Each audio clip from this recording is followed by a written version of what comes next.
Whether your Memorial Day plans include going to the beach or hanging at home for a family barbecue, here at WagerTalk, we want to have a safe and enjoyable holiday.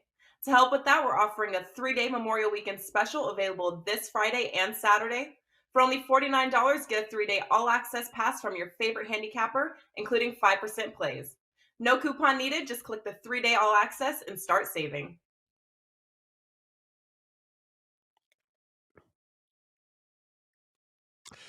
Happy Friday, guys. Welcome in right here to WagerTalk TV. You're watching Puck Time. I'm Andrew. I have Carmine Bianco with me and Dave Cokin as well.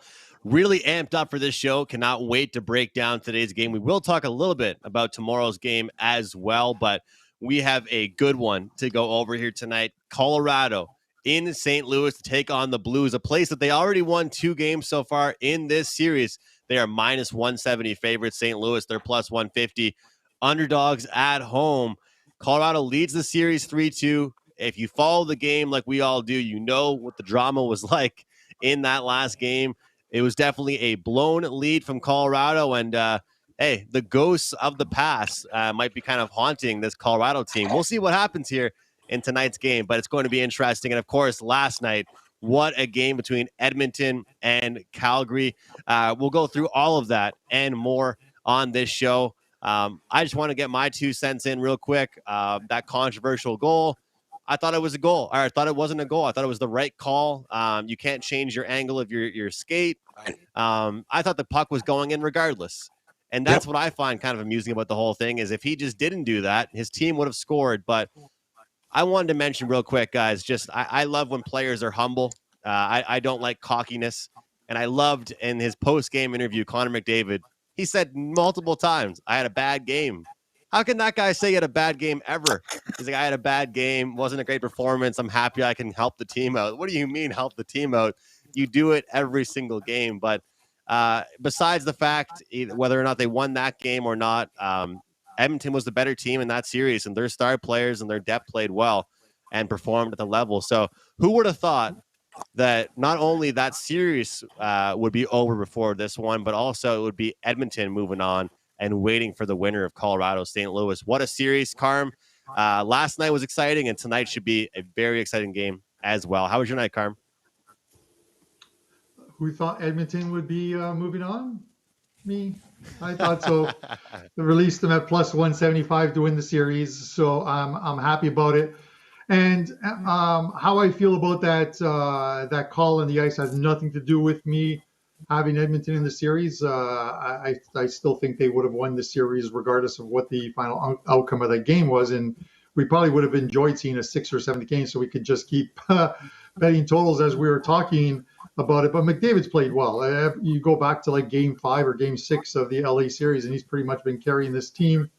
And he's tied up top with him and Draisaitl. They have the exact same stats, Andrew, I think. I think it's like 9 goals and 17 assists each for 26 points. And then you got Kane right behind them as well, too. But, as I tweeted about that goal yesterday, I watched the replay I don't know how many times, and I still don't know. The call on the ice, I get it was a goal, but I see points from either side. You have to take yourself out of the equation if you're a fan of either team or if you had money on either team, because I think your viewpoint is slanted. But listening to some of the players when they talk about NHL players are very good at hiding the fact that what their intent actually is, and his intent and twisting his skates instead of putting it down to sort of stop his momentum. Kind of like what Ryan Whitney recorded a video on and put it on Twitter, just goes to that fact. So did the NHL get it right? Listen, I know guys are going to tell you and post a million videos of goals during the regular season saying this was called a goal, that wasn't called a goal. This is what happens in sports. You're always going to agree or disagree, and you're going to try and draw parallels between what happened in game 32 in a 6-2 blowout and what happened in a 4-4 game in game 5 or game 6 of the NHL or game 5 of the NHL playoffs. So with that said, congrats to the Edmonton Oilers. Calgary had a good season. They'll be back. They've got a good core of players there. And now we'll see who they play, Calgary or the St. Louis Blues. We'll welcome Dave Cokin. Any thoughts? Yeah, Calgary might have blown their shot. I don't think Johnny Gaudreau is going to be back there next year. Buzz is that Flyers will go after him heavy, or the Devils, I would think. He's from there. Markstrom was terrible. Okay, he had a great save percentage in the first series, but he fought the puck, and he just wasn't good in this series. As for the goal, no goal, as soon as I saw the replay, I said, well, I think that's coming down. He changed the angle of his foot. That constitutes a kicking motion. You don't have to actually kick it. If you change the angle of your foot to give you a benefit, it's considered a kicking motion. So I think replay got it right. I wish they'd gotten it wrong. I wish the goal had stood because I kept playing the over in the series. And I would have liked to seen 2 more games because I think they would have both gone over. And what it comes down to is the Flames allowed Edmonton to turn it into a pond hockey series. And Edmonton's going to win most of those. I hope it's Colorado they're facing because I think you're going to get a ton of goals again in that series. Kemper's been okay at best. Mike Smith, okay at best. And it'll be wide open. So I'm hoping Colorado closes it out tonight. And let me just throw my thoughts out quickly on what happened in Game 5. The Avalanche became a team they're not supposed to be. They went into what amounts to a prevent defense or a prevent offense in their case. I'm watching the game and they're up 3-0 and all of a sudden they turn into a dump and chase team. That's not their style. They carry the puck. They got very conservative. Cost them the game. Play 60 minutes of your style. You be you. If the Avalanche do that, they're going to beat the Blues. But now they've given the Blues life. And St. Louis is on a free roll right now. Makes them a dangerous team tonight. It certainly does. And go ahead, Carm. Yeah, no, I was just going to add 2 things. Going back first of all to that Edmonton series, and I think you talked about it previously, and the Markstrom thing. You know what I mean? Like he wasn't against Edmonton. He just wasn't the same.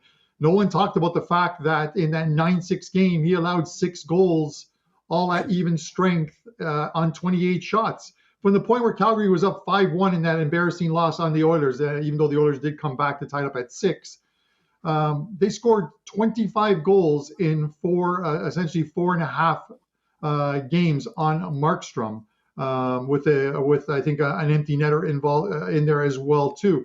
This is a guy who was very good during the regular season and was very good in the first round. I think his save percentage was something like 950 in the first round. And nothing against the Oilers. It was 934, but I don't think he was good. This is where the eye test sometimes overrides the analytics. If you watch Markstrom in the Dallas series, he fought the puck constantly, and Dallas just didn't cash in on rebound attempts that were there. Edmonton did. He gave up second chances galore in the series, and so to me, I didn't think he was as good as the stats showed in round 1, and he sucked in round 2. He was really bad. And as for Edmonton, listen, the fact they came, even though they lost the first game, the fact they came back from as far down as they were, I thought they took confidence out of that. And when they won Game 2 in Calgary, you could kind of tell this is a series the Oilers are probably going to win, and they did. And they were down 2-0 in that game too, early as well too. I think because 2 goals in the first 6 minutes of that game in Game 2, and still came back and won that game 5-3. One thing that's kind of funny yesterday too. You look at both those series. One of them is just an absolute dead nut under series. I could have taken a nap during the first game, and then the late game. If you go and grab a beverage out of your fridge and it takes you 1 minute and 14 seconds, well, sorry, you missed 4 goals. I had the over, and it's 1-0 after 1, and it's like I'm not worried about. Me either, Dave. I should have made this a bigger play. Should have made it a bigger play. Me too. Because you could see the style of play. Edmonton was gradually opening things up, and Calgary was going to cooperate. and then you get 4 goals in a minute and 10 seconds, and that's the end of that. I'm not betting any unders in any Oilers games. No. Well, the thing is, I was saying all day yesterday, Dave, on different shows I did, that I think that if Calgary wants to be successful, it has to be an under, and it has to be a typical low-scoring Sutter style of hockey. But through a full 60, I didn't think they could maintain it. For the full first 20, they did. But as you mentioned, the floodgates were just about to open. They're just about to open, and then boom, they open up for the Oilers. And you use that expression pond hockey, which we use quite a bit on this show, and pond hockey benefits the Oilers. I don't think it benefited. So as much as Markstrom was definitely not himself, I don't think the tactics and game planning of the Calgary Flames helped him out either. That's for sure. But yeah, and hey. And the final point, and we're just going to go right back to the last series. If you believe what you read on social media, Connor McDavid's someone who chokes in the playoffs and can't carry a team, and now those people have disappeared. No one's saying anything. Yeah. He hasn't won anything yet. All he's won is 2 series. All Edmonton has won is 2 series. They're still going to have to get by St. Louis or the Avs to make it to the Cup final, where they're still going to have to win that. But you can never put the onus on one player and say one player is responsible for a team getting eliminated from the playoffs. Of course not. Unless it's the goalie. Yes, because he can cost you a game. He can cost you a game. Yes, but how about Zach Hyman? How about Zach Hyman? And how about Evander Kane? I've been talking about him like crazy. He needs 3 more goals already to, tie a record set by an Oiler like 10, 15 years ago in a round. I mean, that was unbelievable. If that series had a couple more games to it, Evander Kane had an opportunity to do something very special. Before we jump into the next game, I did want to mention, Dave brought up Johnny Gaudreau. Guys, I saw a highlight. I know we're talking about last night's game a lot, but I saw a highlight right before I came on this show with you. And I always am known for making fun of players like William Nylander and Mitch Marner for not being physical. Johnny Gaudreau falls under that category of players that I like to talk about. If you guys go back, I really think you'll be interested, both Carmen, Dave, and everybody watching. Leon Draisaitl is known for being strong on the puck along the boards, okay? He has the puck in his stick. His back is facing outwards. His chest is facing the boards. Johnny Hockey goes up to him. Easily, that's 10 times out of 10. You check somebody, even if it's a small check. He decides to try and predict where he's going to go with the puck. Gaudreau goes out to the point. He predicts wrong. Draisaitl turns over, passes to McDavid. That's game.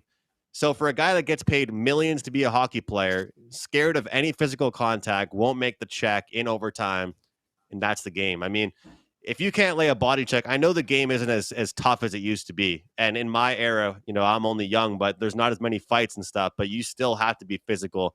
I thought that was despicable when I saw that highlight. And that changes games. But as far as tonight's game goes, again, Colorado, they are minus 170 on the road. St. Louis plus 150 at home. There's a big storyline of Colorado, quote for quote, choking in the second round. They've done it a couple times now. And pardon my French here when I say this, but Nathan McKinnon, what was his quote last year? I've been in this league for 9 years and I haven't done shit. Not my words, Nathan McKinnon's words. This means a lot to him. And him and Landeskog post-game, they just said, hey, look, it's a chance for us to face adversity and get it a challenge and get it done. Look, I'll keep it short and simple for my thoughts. I'm going to go to Carm and Dave, and we'll break down this game. But ever since Husso has taken over in this series, we have seen Colorado score at least 4 goals in every game he's been a part of, win or loss for them. Right now, at most sports books, you can get over 3.5 team total goals at minus 120, 125 for the Colorado Avalanche. So that price tag is 170 on the money line. And again, the team total is 120, 125. If Colorado wins tonight, I wholeheartedly believe they put up at least 4 goals in this game. Also, keep in mind the empty netter possibility, so on and so forth. Lots of props to mention as well on this show, but I'll go to Carm for his thoughts. It was a great comeback by St. Louis, Carm, but I agree with what Dave said. They played almost a prevent instead of keeping their foot on the gas pedal. Yeah, I wasn't happy about that comeback, and you guys obviously know why. I had to play on the Avs, but if you watched, and this is the thing, is the difference. We talked about on yesterday's show, getting to the end of the second up 3-0, or getting a late goal, and it's 3-1, all of a sudden in that dressing room, maybe the mood changes for the Blues, and obviously it did. And if you looked at that goal for the Blues, if you're watching the game or if you're aware of it, a Colorado player looked like he was going to clear the puck, drops his stick, and now St. Louis gets possession back in the Colorado zone. And before they can even set up their lanes, the Blues have got that puck in the back of the net, and all of a sudden it's 3-1, and they're right back in the game. And then they played on their heels in the third period. That's not the Avalanche style. You would think if they came out and played the exact same way they did in the first and second periods, that game would not have been 4-3 for the Blues. It would have probably been one of those 5-1 or 5-2 games for Colorado. I think they just stopped playing and they played on their heels. And maybe that is one of the reasons why I think not only do they end the series tonight, but I think we see some goals. I think to a man, they've got to be upset about the fact that they didn't close out in a game that they played a very good hockey game for at least 40 minutes. And then they still had a chance to close it out when McInnis with that just unbelievable goal, end-to-end goal that put them up in that game 4-3. So with that said, I'm going to look for some goals tonight, Andrew. I'm going to probably look at the team total as well too, and I think Colorado closes out. So I'll probably be looking at a puck line wager as well too in this one. Dave, give me your thoughts. I'd be worried about the Blues. I'm not going to bet them, but they're on a free roll. This series is over, and they're still playing, and they're at home. And the Avalanche have the pressure on them now because they flat out blew the game, and for the reasons I already talked about. They just got away from being what they are, which is an attacking offensive team. Now, I don't think if they get ahead tonight, I don't think they're going to start dumping the puck in like they did in Game 4. One would hope, but I got to tell you, I'm going to watch it to see if they get ahead, if they start doing the same thing. If they do, and I rarely live bet, but if they do, I'm going to probably jump in and take St. Louis when they're behind because they'd be playing right into the Blues' hands. The Blues can't match up with them in terms of team speed. So carry the puck in and play the way you always play. We'll see if they do it or not. I think the pressure's on Colorado, and I don't like betting teams in pressure situations, so I'm going to leave the game alone. I think the Avalanche will win, but with the prices involved, I'm not really willing to bet it. I would also lean to the over. I think Husso's beatable. I think Kemper's beatable. You could see a soft goal both ways tonight, and all you need is a couple of those, and the game's gone over the total. So I would agree with that opinion. I think you might see a high-scoring game here. Yeah, Dave, and to that point, and it's probably one of the reasons why I'm leaning to the over here is that for the Blues to win this series, Husso's going to have to steal them 2 games because I think if they get into an end-to-end with Colorado and that Avs speed, they're just not going to outscore them. They may get it to Game 7, but I just can't see them getting a result in Colorado. Nobody's going to beat them. Look, I mean, and I've said this all year. The only team that can beat Colorado is Colorado. I think I said it last week. We were talking about, how good is this team historically, and I said, well, right now, they haven't won anything, so they can't be considered a great team historically. But they did beat themselves in this loss in Game 4. They absolutely beat themselves. The Blues didn't beat them; they beat themselves. Let's see what happens tonight. If the collar's tight and they start dumping the puck in again, you've got a team that's feeling the heat. I want to see them come out flying, and if they do, this might not be close. Andrew, one last thing I'm going to throw at you, Andrew, before we go into the second game is because we've talked about, and we're going to talk about Saturday's game, Carolina and the Rangers, is the fact that Carolina are winning all of their home games, but they can't seem to win a game on the road. That hasn't been a problem for the Avs thus far. 4 games on the road in the playoffs. They're 4-0, obviously winning both in Nashville and both in St. Louis last time in Missouri for games 3 and 4. Yeah, it definitely has not been an issue. So, the venue in this series has not been a problem, at least for the favorite here. So, yeah, look at that. And I don't really see it being an issue, especially with them all year long. It's not like they had a dominant record at home compared to the road. But one thing I wanted to say is that, Dave and Carm, you were on with me yesterday, of course, but I said on yesterday's show, I'd be really, really curious, what was said in the locker room between the second and third period for the Colorado Avalanche, because I share the same thoughts as what you guys were talking about there as far as, that third period collapse. Dave, you talk about dumping it in. I'm curious because I've become, Carm, you're a soccer guy, but I've become a lot more of a soccer fan lately. And a lot of my soccer friends say, park the bus when you get that lead. That's not something the Avalanche should do in hockey terms. It's just not. I mean, you're so skilled, like Dave said, keep playing hockey, run it up. But Dave, let me know if this is a foolish question, and I will not be offended, but let me ask you this. Are you one of the people that kind of agrees that this might be the Game 7 for the Avalanche?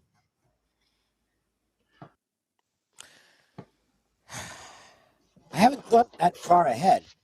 I'm a one game at a time guy, so I'm not. Game 7 is non-existent at this point.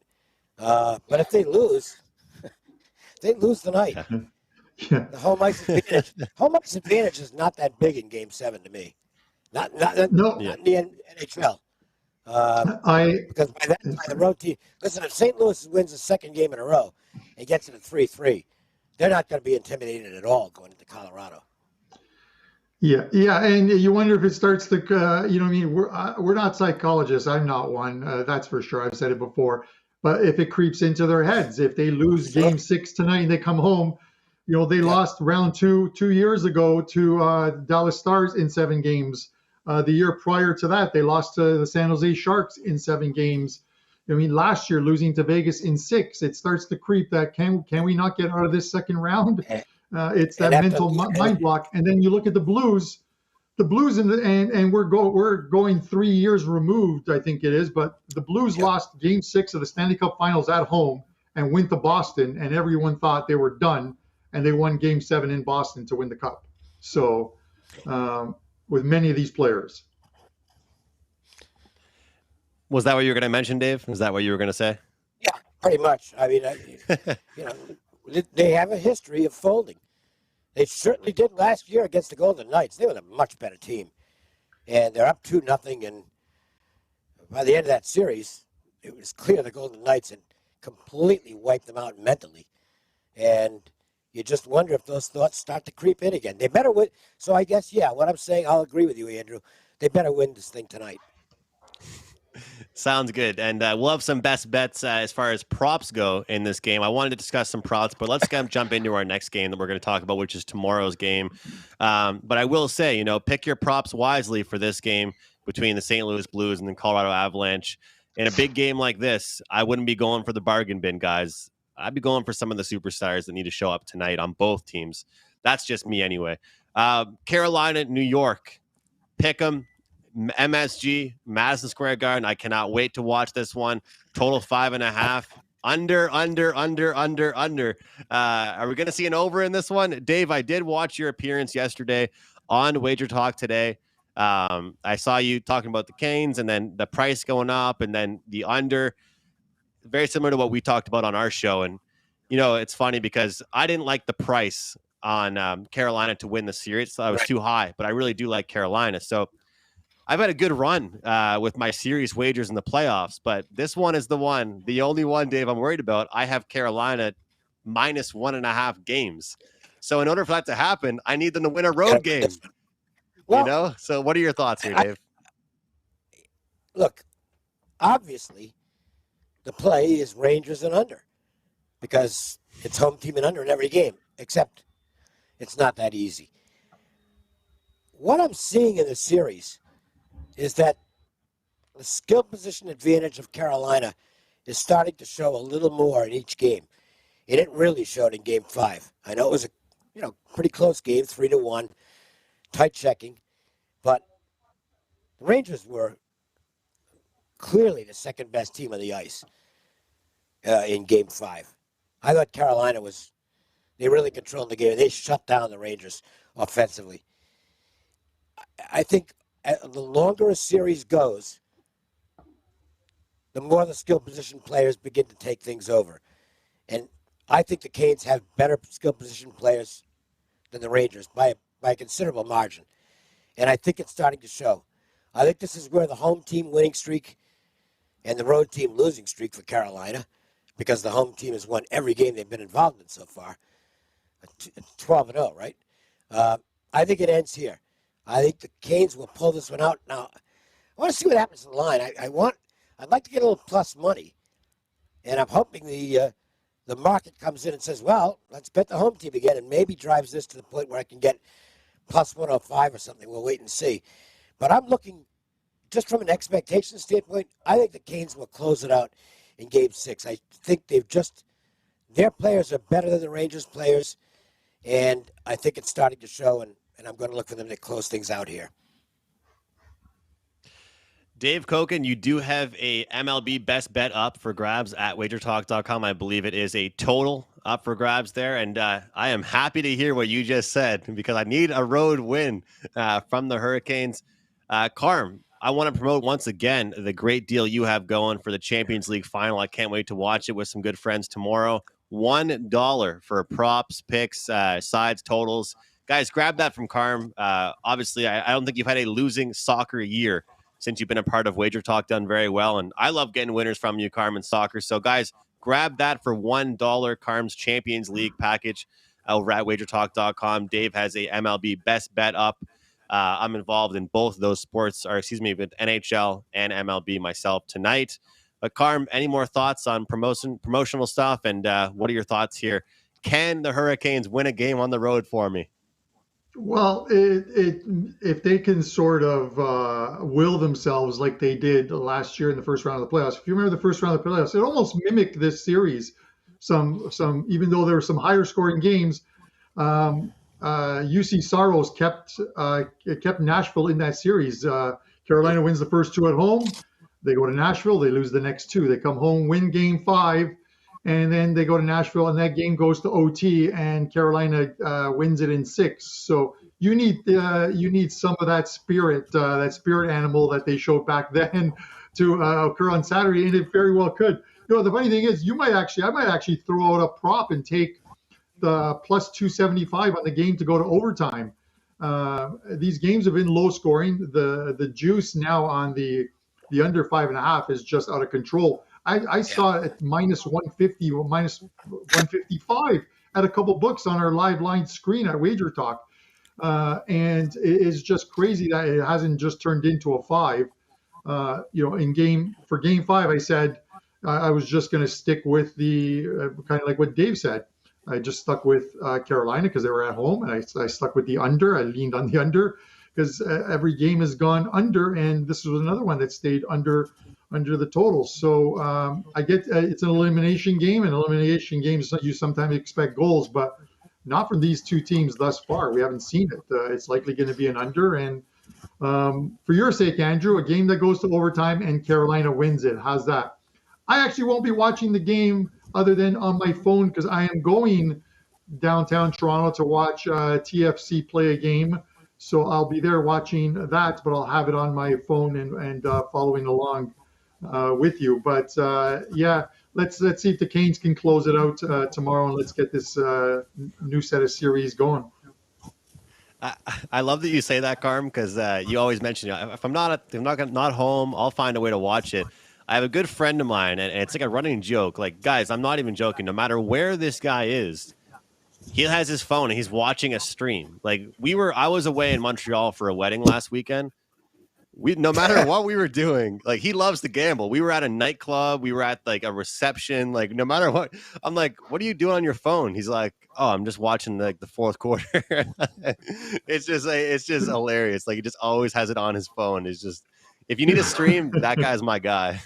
Dude, this is aging myself, but I remember when one of my brothers, my oldest brother, got married, and there was college football, of course, on a Saturday, and we're at the church, and a guy beside me pulls out this thing, like a little mini TV with this huge antenna, and just reaches it out, and he's got the ear thing in, and he's watching college football on his phone.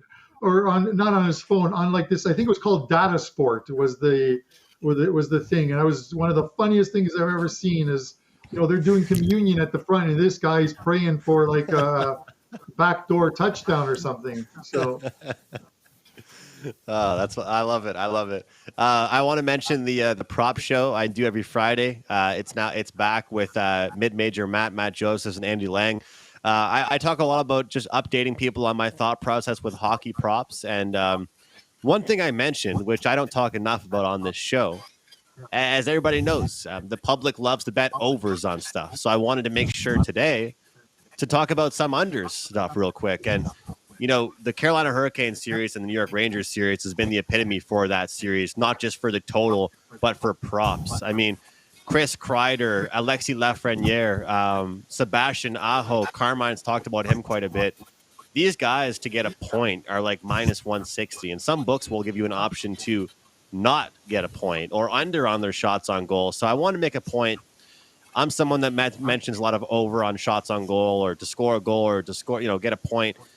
Today, I wanted to mention with Carolina and New York, it's quite the opposite. I mean, we saw what happened yesterday. It was one series that was just like nobody could do anything, followed up by a series that Dave, Carm, and myself wanted to keep seeing games so we can make money off the over, with props and full game total. So I wanted to just mention that real quick because with props, you don't need to just bet overs. If you bet Sebastian Aho under points, you've had quite a bit of success so far in this playoffs. But that will do it for these two games. Any closing thoughts or best bet type material and promotional stuff we can get into right now. Dave, obviously there's one game tonight. Is there anything you can give us as a free pick or anything and any final promotional stuff? I'm waiting to see if I can get a better price, but I'm looking to play Carolina tomorrow in Game 6 against the Rangers. I'm going to lay out of tonight's game and see if the Avalanche get themselves back on track, and if they do, just wait for the next series to begin and start betting overs in every game because that looks like what Colorado and Edmonton will produce. And that'll be a very fun series. Hurricanes money line. Dave looking at it, hoping to get a great price with it. MLB play up for Dave. Good to see you. Happy to have you on the show. Carm, I know you're in for a great weekend. You have lots of soccer going on with the game you're going to, the game you're going to watch, and of course, great hockey games tonight and tomorrow. What's going on for you this weekend that I didn't mention already? And of course, what's your best bet for the show? Yeah, let's see. As far as that game goes, I'm taking the wife. She's a big fan of our hometown soccer team, and let's see if I can get hit by lightning twice. Because the last time we went to a game, I won the 50-50 draw at the game and $4,300, which wasn't too bad. Actually, the $4,300 hit my account about a week and a half ago, and I had to send half of it to my wife because I told her I would split it with her. With that said, guys, don't forget WagerTalk and Sports Memo has the Memorial Day weekend 3-day all access. It's been reduced to $49. You can get every single play Friday, Saturday, and Sunday for only $49. I have a 5% play going tomorrow in MLS soccer as well. Not the game I'm going to, so there won't be any bias as far as that goes. A couple plays up in NHL tonight, some prop bets and stuff mixed in as well too. And then we'll have a busy weekend, of course, with all other sports. So that $49 deal is a good one. Take advantage of that. As far as my best bet, Andrew, on the show, I'm going on tonight's game, Nate McKinnon. I stole this one from you because I think you were going to take the same one. Nate McKinnon, over 4.5 shots tonight. You're laying about the $1.30 in the juice. 6 of 9 games this year in the playoffs, he has gone over that total. He's got 52 shots through 9 games. So off that game where he had the hat trick but they fell apart in that third period, I expect a much better 60-minute effort from this team, and he's going to be a huge part of it. So over 4.5 shots on goal is your show best bet. Love that, Carm. As the old-fashioned saying goes, big-time players make big-time plays. And in that game, a hat trick wasn't good enough for them, which is crazy. But speaking of big-time players, I wouldn't even call this guy a young player anymore. I mean, he's still young, but he's becoming one of the best defensemen in the league. Cale Makar. That's who I'm looking at, guys, for my prop best bet here. To get an assist, though, at minus 140, he might score, but I expect him to do a lot of distributing here and passing the puck and jumping into the plays and setting up his forwards. So Cale Makar, not to get a point, specifically to get an assist here tonight, at minus 140. I think that's actually should be a higher price than it is. And as far as this weekend goes, jam-packed with baseball, NBA action, looking forward to it. And as you know, NHL. No UFC this weekend. UFC's been going pretty well, though. We'll be back in a couple weeks. I have my eyes set on some great plays coming up in June in the UFC. So a quick recap. I have Cale Makar over 0.5 assists at minus 140. Carmine Bianco, Nathan McKinnon over 4.5 shots on goal, minus 130. Dave Cokin, Carolina, minus 110 right now, but thinks we could get a better price. So maybe wait it out on that at minus 110. I want to thank Dave. I want to thank Carm. I want to thank all of you guys for watching. I'm Andrew, and we'll see you on Monday. Whether your Memorial Day plans include going to the beach or hanging at home for a family barbecue, here at WagerTalk, we want to have a safe and enjoyable holiday. To help with that, we're offering a 3-day Memorial Weekend special available this Friday and Saturday. For only $49, get a 3-day all-access pass from your favorite handicapper, including 5% plays. No coupon needed, just click the 3-day all-access and start saving.